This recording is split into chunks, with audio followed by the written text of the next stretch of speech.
यदि आपको ये वीडियो हमारा अच्छा लगे तो कमेंट में आप रिप्लाई कीजिएगा। हम इससे भी बेहतर कोशिश करेंगे आपके लिए वीडियो लाएं और एग्ज़ाम की दृष्टि से महत्वपूर्ण क्वेश्चन लाएं और PDF बना के भी डाला जाएगा।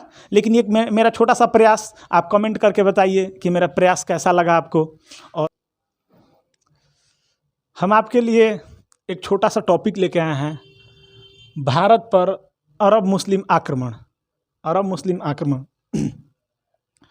एक छोटा सा टॉपिक आपके साथ डिस्कस करना चाहते हैं, भारत पर अरब मुस्लिम आक्रमण। एक छोटा सा हमारा प्रयास आप लोगों के लिए। इस टॉपिक पे हम डिस्कस करते हैं। भारत पर सबसे पहले अरब मुस्लिम स्टार्ट हुआ, अरब वासियों ने भारत पे सबसे पहले आक्रमण करना स्टार्ट किया। तो भारत पे सबसे पहले जो आक्रमण हुआ था, अरब आक्रमण हुआ था, वो उबैदुल्ला के नेतृत्व में पहला आक्रमण हुआ था।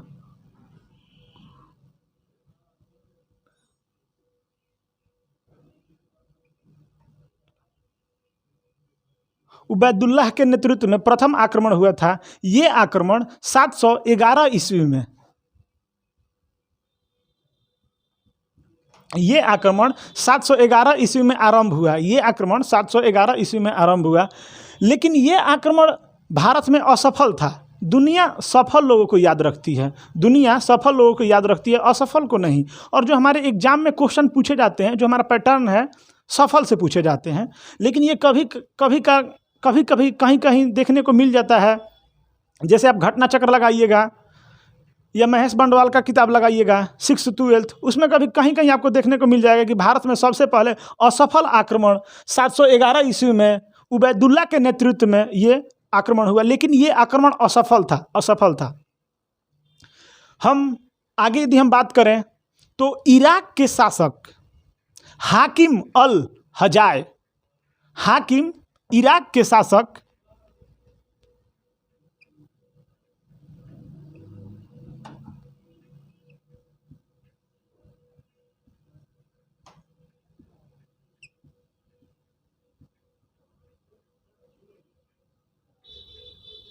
हाकिम अल हजाज के कहने पर मोहम्मद बिन कासिम ने भारत में सबसे पहले सफल आक्रमण 712 ईस्वी में सिंध प्रांत पर किया। इराक के शासक हाकिम अल हजाज के कहने पर मोहम्मद बिन कासिम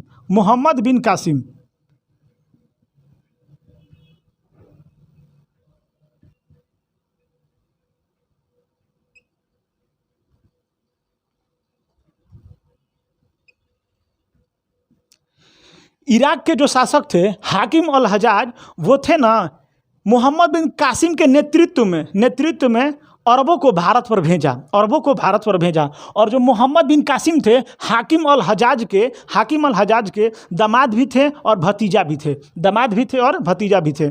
इन्होंने मोहम्मद बिन कासिम ने भारत पर 712 ईस्वी में सफल आक्रमण किया। उस समय जब ये आक्रमण किए तो सिंध प्रांत पे आक्रमण किए। मतलब कि अखंड भारत, अफगानिस्तान से म्यांमार तक ले, ये अखंड भारत के रूप में इसे जाना जाता है। मोहम्मद बिन कासिम का आक्रमण 712 पे ये सफल आक्रमण था। सिंध पे ये आक्रमण था। जब मोहम्मद बिन कासिम ने भारत पे 712 ईस्वी में आक्रमण किया, सिंध पे आक्रमण किया। सिंध अभी पाकिस्तान में है।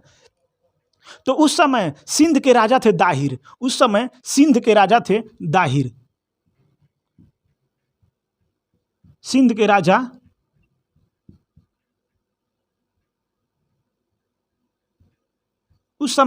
राजा थे दाहिर। और मोहम्मद बिन कासिम ने राजा दाहिर को पराजित किया 712 ईस्वी में। और जब मोहम्मद बिन कासिम और राजा दाहिर जब साथ में युद्ध किए, साथ में भिड़े, तो उस युद्ध को हम लोग रावर का युद्ध कहते हैं। उस युद्ध को हम लोग रावर का युद्ध कहते हैं। ये युद्ध 712 ईस्वी में हुआ। जब ये लोग दोनों आपस में लड़े तो उस युद्ध को हम लोग रावर के युद्ध के नाम से जानते हैं, रावर के युद्ध के नाम से हम लोग जानते हैं। जब मोहम्मद बिन कासिम ने भारत पर सफल आक्रमण किया 712 ईस्वी में, उस समय सिंध पे आक्रमण किया, सिंध पे। उस समय सिंध की राजधानी ब्राह्मणावाद या आरोह थी। उसकी राजधानी जो थी आरोह थी, या ब्राह्मणावाद।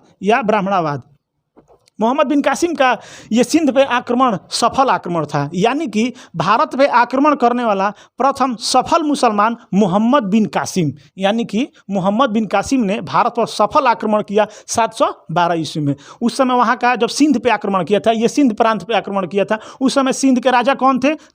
राजा दाहिर। जो राजा दाहिर थे ना, वो चच वंश से संबंधित थे। किस वंश से थे? चच वंश।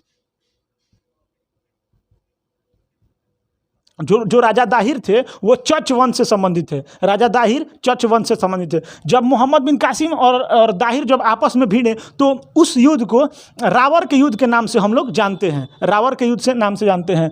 उस समय सिंध की राजधानी आरोह या ब्राह्मणावाद थी। उसके बाद मोहम्मद बिन कासिम ने एक और आक्रमण किया 713 ईस्वी में। 713 ईस्वी में मुल्तान पे आक्रमण किया। मुल्तान भी पाकिस्तान में है। मुल्तान पे आक्रमण किया। मोहम्मद बिन कासिम ने 712 के बाद 713 ईस्वी में उसने मुल्तान पे आक्रमण किया, और मोहम्मद बिन कासिम मुल्तान से इतने सोना लूटा, वहाँ से इतना उसे सोना की प्राप्ति हुई कि इतिहास में मुल्तान को स्वर्ण नगरी कहा गया। इतिहास में मुल्तान को स्वर्ण नगरी कहा गया। मोहम्मद बिन कासिम प्रथम मुसलमान था जो भारत पे आक्रमण करने से उसे सफलता मिली। मोहम्मद बिन कासिम के संदर्भ में यदि और हम डिस्कस करना चाहेंगे तो मोहम्मद बिन कासिम एक प्रकार का एक कर लगाया था जिसे हम जजिया कर कहते हैं। मोहम्मद बिन कासिम ने एक प्रकार का जजिया कर लगाया था जिसे हम अब चर्चा करेंगे मोहम्मद बिन कासिम के संदर्भ में जजिया कर से। लेकिन उसके पहले हम आपको एक और पॉइंट क्लियर करना चाहेंगे। जजिया कर अभी हम चर्चा करेंगे, लेकिन उससे पहले हम आपको एक और पॉइंट क्लियर करना चाहेंगे। जब मोहम्मद बिन कासिम भारत पे आक्रमण किया, जब मोहम्मद बिन कासिम भारत पर 712 में आक्रमण किया, उससे पहले भारत पे कई आक्रमण हुए थे, लेकिन वो असफल आक्रमण था। लेकिन मोहम्मद बिन कासिम का सिंध पे 712 ईस्वी में जब सिंध पे विजय प्राप्त किया तो वो सफल हुआ। तो उस समय उसका एज, मोहम्मद बिन कासिम का एज मात्र 17 साल का था। मात्र 17 साल का लड़का भारत पे आके विजय प्राप्त कर लिया। उसके पहले बहुत सारे आक्रमण हुए भारत पे, लेकिन वो असफल थे। जब वो 17 साल का लड़का भारत पे आके विजय प्राप्त किया तो भाई वो चर्चा में आ गया कि मात्र 17 साल का लड़का आके भारत पे 712 में सिंध पे विजय प्राप्त कर लिया। उसके पहले कई आक्रमण हुए लेकिन वो असफल थे। लेकिन ये 17 साल का लड़का आके भारत पे विजय प्राप्त कर लिया तो वो चर्चा में आ गया। हम इसलिए बोल रहे हैं कि एक पुस्तक है चचनामा पुस्तक, वो 17 साल का लड़का चर्चा में आ गया। ऐसे हम लोग याद कर सकते हैं कि सिंध पर विजय की चर्चा चचनामा नामक पुस्तक में वर्णन है। वो 17 साल का लड़का चर्चा में आ गया, इसलिए हम ऐसे याद कर सकते हैं चचनामा। सिंध पे विजय का चर्चा या सिंध पे विजय का वर्णन चचनामा नामक पुस्तक में मिलता है। सिंध पे विजय का चर्चा चचनामा नामक पुस्तक में मिलता है। यानी कि जब मोहम्मद बिन कासिम ने सिंध पे विजय प्राप्त किया उसका वर्णन हमें चचनामा नामक ग्रंथ में मिलता है या पुस्तक में मिलता है। और यदि आगे यदि चचनामा के बारे में और यदि हम लोग बात करें तो चचनामा पुस्तक को अली अहमद ने लिखा था। चचनामा को अली अहमद ने लिखा था। सिंध पे विजय की चर्चा चचनामा नामक पुस्तक में है। यार 17 साल का लड़का था, एकदम पूरा गर्दा मचा दिया यार, इसलिए उसका चर्चा हो गया, इसलिए पुस्तक कौन सा बन गई? चचनामा नामक पुस्तक। चचनामा को किसने लिखा? अली अहमद। चचनामा नामक पुस्तक अली अहमद। चचनामा पुस्तक को एक और हम आपको बताना चाहेंगे, एक और पॉइंट उसमें कि चचनामा नामक पुस्तक को अरबी भाषा में किसने अनुवाद किया? चचनामा को तो लिखे थे अली अहमद, लेकिन चचनामा पुस्तक को अरबी भाषा में किसने लिखा? अबू मुआसिर। चचनामा पुस्तक को अरबी भाषा में अबू मुआसिर ने लिखा, ठीक है ना। चचनामा पुस्तक को अरबी भाषा में अनुवाद किया किसने? अबू मुआसिर। अब आइए हम मोहम्मद बिन कासिम के संदर्भ में और बात करें तो मोहम्मद बिन कासिम भारत पर जजिया कर लगाने वाला प्रथम मुसलमान था। प्रथम मुसलमान, प्रथम शासक, भारत में जजिया कर लगाने वाला प्रथम शासक, प्रथम मुसलमान मोहम्मद बिन कासिम थे। अब भाई जजिया कर क्या होता है इसको हम समझते हैं। जजिया कर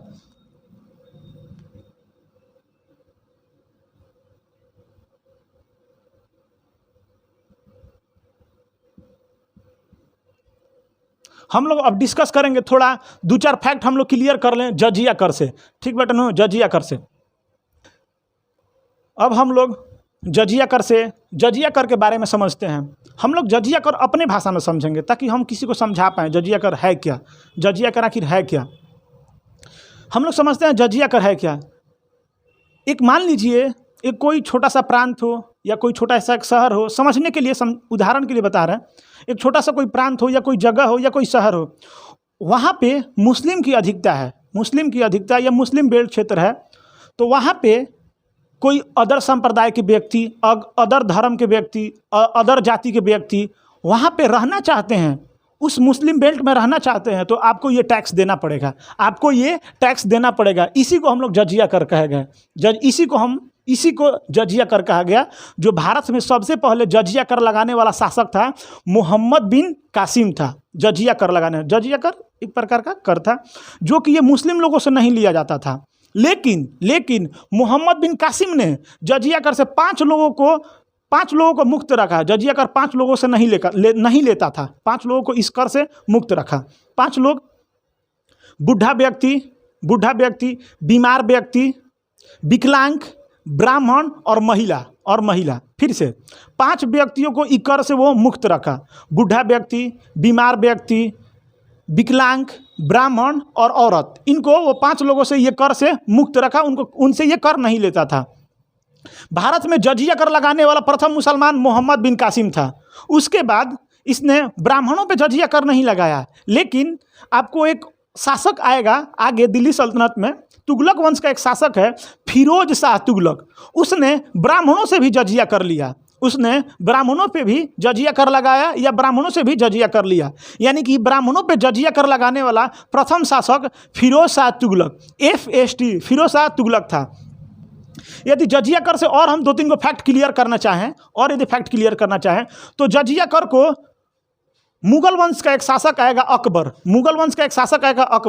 अकबर ने जजिया कर को 1564 ईस्वी में अकबर ने जजिया कर को 1564 ईस्वी में समाप्त कर दिया। अकबर ने जजिया कर को 1564 ईस्वी में समाप्त कर दिया। लेकिन मुगल वंश का ही एक शासक है औरंगजेब ने जजिया कर को पुनः लगा दिया। औरंगजेब ने जजिया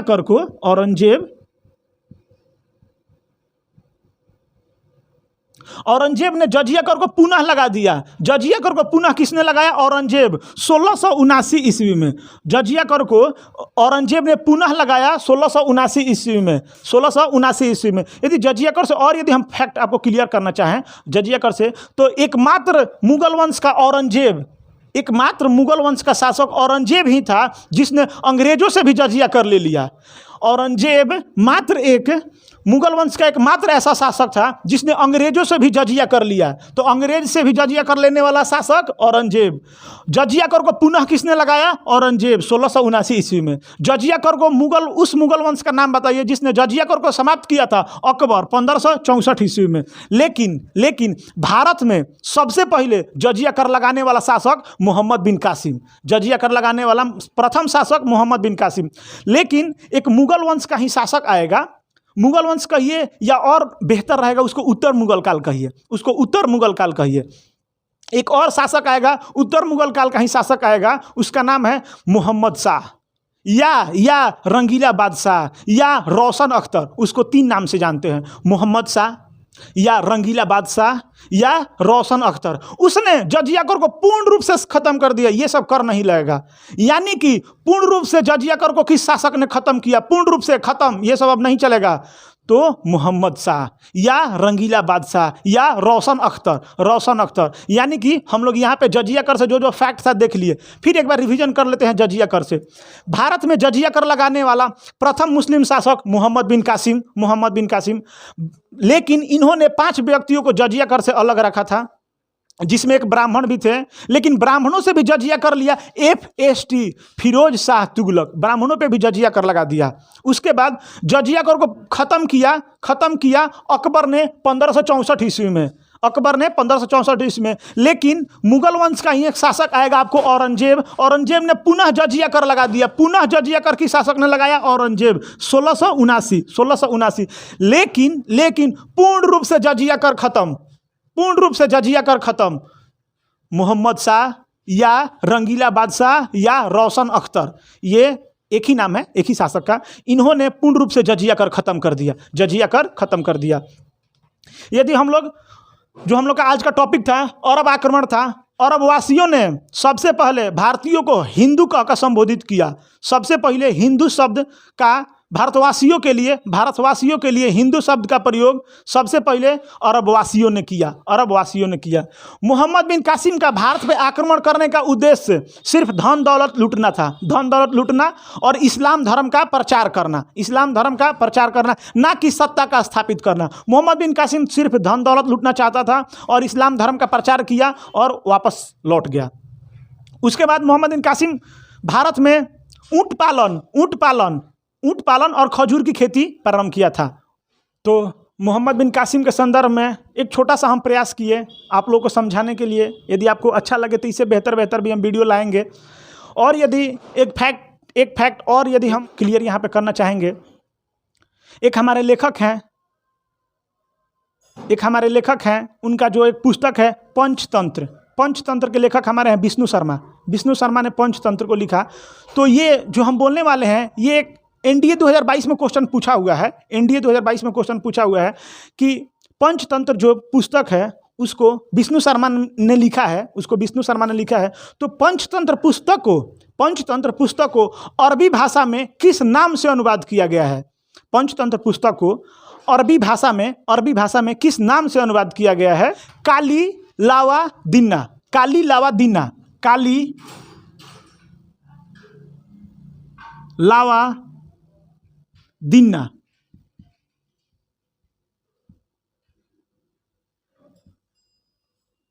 पंचतंत्र जो विष्णु शर्मा लिखे हैं उसको अरबी भाषा में अनुवाद काली लावा दिन्ना। NDA 2022 में ये क्वेश्चन पूछा हुआ है कि पंचतंत्र विष्णु शर्मा जो लिखे हैं उस पुस्तक को अरबी भाषा में किस नाम से अनुवाद किया गया है? तो काली लावा दिन्ना के नाम से ये पुस्तक का अनुवाद अरबी भाषा में किया गया है। तो ये एक छोटा सा प्रयास हमारे तरफ से था आप लोगों के लिए, और एक छोटा सा कोशिश की है भारत पर अरब आक्रमण आप लोग को हम समझाएं। यदि आपको ये वीडियो हमारा अच्छा लगे तो कमेंट में आप रिप्लाई कीजिएगा। हम इससे भी बेहतर कोशिश करेंगे आपके लिए वीडियो लाएं और एग्जाम की दृष्टि से महत्वपूर्ण क्वेश्चन लाएं, और PDF बना के भी डाला जाएगा। लेकिन ये मेरा छोटा सा प्रयास, आप कमेंट करके बताइए कि मेरा प्रयास कैसा लगा आपको।